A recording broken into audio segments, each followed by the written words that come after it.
Hello students, इस video में हम बात करेंगे समरूप आवेशित अचालक गोले के कारण विद्युत क्षेत्र की तीव्रता की।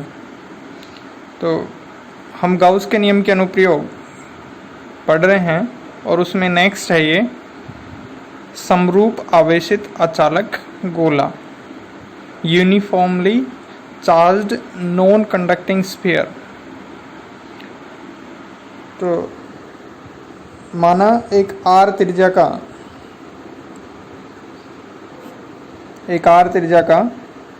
अचालक आवेशित गोला है जिसके संपूर्ण आयतन में Q आवेश एक समान रूप से वितरित है। तो आयतन आवेश घनत्व क्या होता है? रो बराबर Q बटा में V गोले का आयतन क्या होता है? 4/3 पाई आर क्यूब। तो ये हमने आयतन आवेश घनत्व लिखा इसका।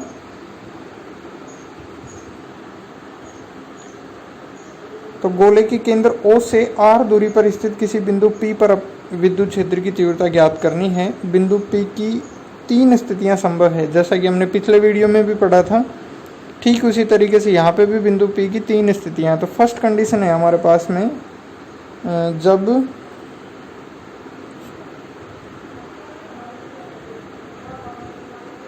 बिंदु P गोले के बाहर स्थित हो। तो बिंदु P गोले के बाहर स्थित हो, इसके लिए हमने ये डायग्राम बनाया है। तो ये हमारे पास में ये अचालक गोला है जिसकी त्रिज्या कितनी है? कैपिटल R, और Q आवेश इसके संपूर्ण आयतन में एक समान रूप से वितरित है। इस तरीके से ये हमने दिखाया हुआ है। और इससे R दूरी पर ये वाली जो डिस्टेंस है ये कितनी है? R। ठीक है, R दूरी पर कोई बिंदु P है जिस पर अपने को विद्युत क्षेत्र की तीव्रता ज्ञात करनी है। इसके लिए हम क्या करेंगे? हमने ये गाउसियन पृष्ठ की रचना करी है। अब इस P बिंदु पर हमने एक ds अल्पांश लिया है। हम चित्र में देख रहे हैं कि ds वेक्टर यानी कि क्षेत्रफल सदिश और विद्युत क्षेत्र की डायरेक्शन सेम है, यानी कि थीटा बराबर कितना है?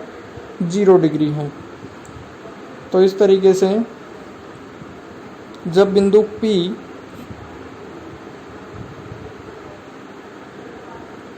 गोले के बाहर स्थित हो तब हमें विद्युत क्षेत्र का मान ज्ञात करना है। तो इस स्थिति में गाउसियन पृष्ठ से परिबद्ध कुल आवेश समेशन Q का मान किसके बराबर हो जाएगा? Q के बराबर हो जाएगा। गाउस का नियम क्या होता है? फाई बराबर Q बटा में एप्सिलॉन नॉट। ये गाउस का नियम यूज़ किया अपन ने, और ये विद्युत फ्लक्स की डेफिनेशन से E.ds ये लिखा अपन ने। अब इसको सोल्व करेंगे तो EDS cos थीटा Q बटा में एप्सिलॉन नॉट। देखो थीटा बराबर कितना है? 0 डिग्री। तो cos थीटा का मान यानी कि cos 0 का मान कितना हो गया? 1। यहाँ पे 1 रखा तो EDS Q बटा में एप्सिलॉन नॉट। E को बाहर ले लिया अपन ने, ठीक है, क्योंकि E क्या है? कांस्टेंट है। और इंटीग्रेशन ऑफ ds की वैल्यू कितनी हो जाएगी? 4 पाई R स्क्वायर।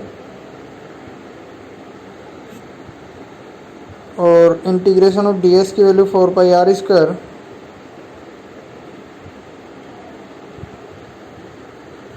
तो यहाँ पे 4 पाई R स्क्वायर लिखा अपन ने। ये 4 पाई R स्क्वायर नीचे बटे में चला जाएगा। तो E is equal to Q upon epsilon not 4 pi R square. देखो Q का मान फर्स्ट इक्वेशन में स्टार्टिंग में निकाला था अपन ने। तो Q बराबर 4/3 रो पाई R क्यूब। ठीक है, ये मान रखेंगे। पाई से पाई कैंसिल हो गया, और तो ठीक है 4 से 4 कैंसिल हो गया। रो R cube 3 epsilon not R square. ये इक्वेशन नंबर 2। ये क्या आ गया हमारे पास में? अचालक गोले के बाहर स्थित किसी बिंदु P पर विद्युत क्षेत्र की तीव्रता का मान आ गया।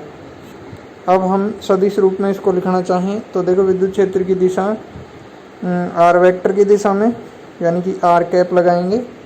तो ये इसकी फॉर्म में लिख दिया अपन ने, सदिश रूप में लिख दिया। ठीक है, R वेक्टर क्या है?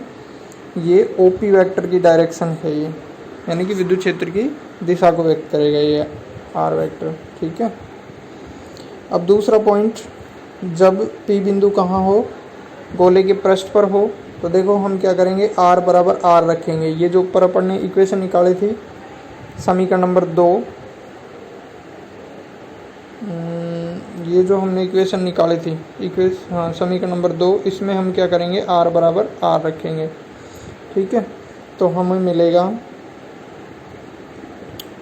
Is equal to 1/4 Q upon R square, capital R square, और रो आर बटा में 3 एप्सिलॉन नॉट। ठीक है, थर्ड जो पॉइंट है अपना, जब बिंदु P गोले के अंदर स्थित हो। अब ये बिंदु P जो है गोले के अंदर स्थित है, तो इसके लिए हम क्या करेंगे, ये हमने डायग्राम बनाया है। इसमें ये हमने एक गोला लिया, क्यू आवेश इसको दिया गया है, ये क्यू आवेश इसके पूरे के पूरे आयतन में फैला हुआ है। मान लिया यहाँ कोई बिंदु P है और ये यहाँ से यहाँ तक की दूरी कितनी है, स्मॉल r है, गोले की त्रिज्या कैपिटल R। यहाँ पे हम कोई ds अल्पांश लेंगे तो ds वेक्टर और e वेक्टर की डायरेक्शन सेम, तो थीटा बराबर कितना है, 0 डिग्री। ठीक है, ये तो बात हो गई चित्र की। अब हम सबसे पहला स्टेप क्या करते हैं, गाउसियन पृष्ठ द्वारा परिबद्ध आवेश ज्ञात करते हैं। तो देखो यहाँ पे इस पूरे आयतन में तो q आवेश है, पूरे आयतन में कितना आवेश है, q आवेश है, लेकिन ये आयतन का कुछ भाग है, इसमें q आवेश तो नहीं होगा। ठीक है, तो इसके अंदर कितना आवेश होगा ये अपन निकालना चाह रहे हैं। ये किस तरीके से निकालेंगे, देखो q डैश का मान कैसे निकालेंगे, हमें पता है रो बराबर क्या होता है, q बटा में v। तो यहाँ से अगर जैसे इस गाउसियन पृष्ठ के अंदर q डैश आवेश माने, तो q डैश का मान कितना हो जाएगा, रो इंटू v। v क्या है, इस गाउसियन पृष्ठ का आयतन। ठीक है, और इस गाउसियन पृष्ठ का आयतन कितना हो जाएगा, 4/3 पाई r क्यूब। ठीक है, समीकरण 1 में अपन ने रो का मान निकाला, rho is equal to q upon 4/3 pi r cube. ये मान इस समीकरण में इसकी जगह ये पुट करेंगे तो q डैश का मान कितना आएगा, q बटा में 4/3 pi r cube, 4/3 pi r cube. तो देखो 4/3 पाई से 4/3 पाई कैंसिल, और q का मान 4/3 पाई से 4/3 पाई कैंसिल, और क्यू आर क्यूब बटा में आर क्यूब। ये अपने पास में आ गया q डैश का मान। अब हम नेक्स्ट स्टेप पे चलते हैं। देखो यहाँ गाउसियन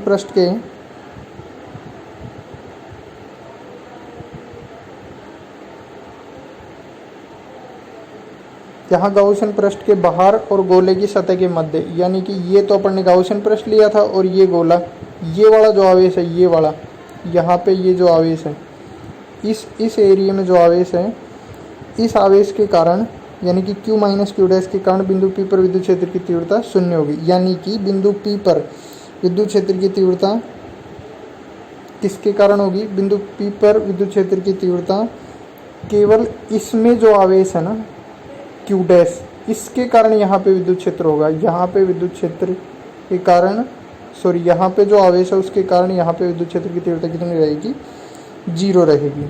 ठीक है, अतः गाउस के नियम से हम किस तरीके से लिखेंगे इसको, फाई बराबर ये फ्लक्स की डेफिनेशन से E dot D S Q dash बटा में एप्सिलॉन नॉट, गाउस के नियम से लिखा। क्यू डैश का मान ऊपर वाली इक्वेशन में निकाला था, क्यू आर क्यूब बटा में आर क्यूब। ठीक है, ये E D S cos theta, इसको खोलेंगे तो अब यहाँ पे थीटा बराबर कितना है, 0 डिग्री। तो कोस 0 का मान कितना हो गया, 1 इंटीग्रेशन ऑफ डी एस की वैल्यू कितनी आएगी, 4 पाई आर स्क्वायर। ठीक है, ई डॉट डी एस, तो ई को अपन क्या कर लेंगे, बाहर ले लेंगे। यहाँ पे एक स्टेप और बढ़ा सकते हैं, ई इंटीग्रेशन ऑफ डी एस, ये वैल्यू कितनी आएगी, ये इंटीग्रेशन ऑफ डी एस का मान कितना आएगा, 4 पाई आर स्क्वायर। ई का मान 4 पाई आर स्क्वायर बटे में चला जाएगा, तो 4 पाई आर स्क्वायर है ना। यहाँ पे आर स्क्वायर से देखो, यहाँ पे हमने क्या किया, आर स्क्वायर से ये कैंसिल हो गया, सिर्फ आर बचा, यहाँ पे 4 पाई नीचे आया। ठीक है, तो 4 pi epsilon not R cube और क्यू आर। इस तरीके से ई का मान आया क्यू आर बटा में, ई का मान आया कितना, क्यू आर बटा में 4 pi epsilon not R cube. Q का मान कितना होता है, 4/3 पाई आर क्यूब रो।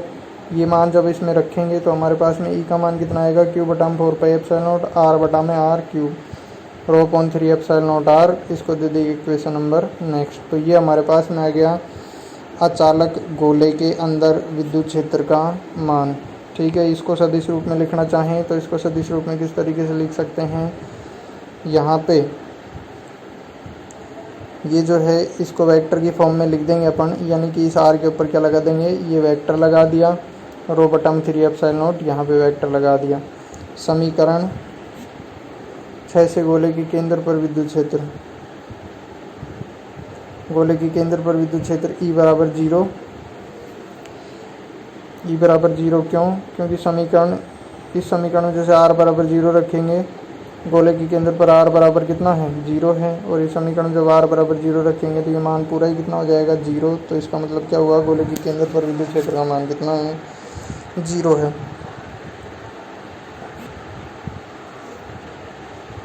अब हम ग्राफ की बात करते हैं, तो ग्राफ में क्या है, देखो ग्राफ खींचेंगे E और R के बीच में, यानी कि इस अक्ष पे तो ले लिया E और इस अक्ष पे ले लिया क्या, R। यहाँ पे अपन ने ये कोई एक पॉइंट ले रखा है, R is equal to small r is equal to capital R। देखो ये जो एरिया है ये वाला, यहाँ से यहाँ तक का, ये तो किसको ऐड करता है, गोले के अंदर का भाग है, और ये गोले के बाहर का भाग है, बाहर का। तो गोले के बाहर तो विद्युत क्षेत्र R² के व्युत्क्रमानुपाती है, अंदर R के समानुपाती है। ठीक है, और सेंटर पर कितना आया था, 0 आया था। तो ग्राफ कुछ इस तरीके से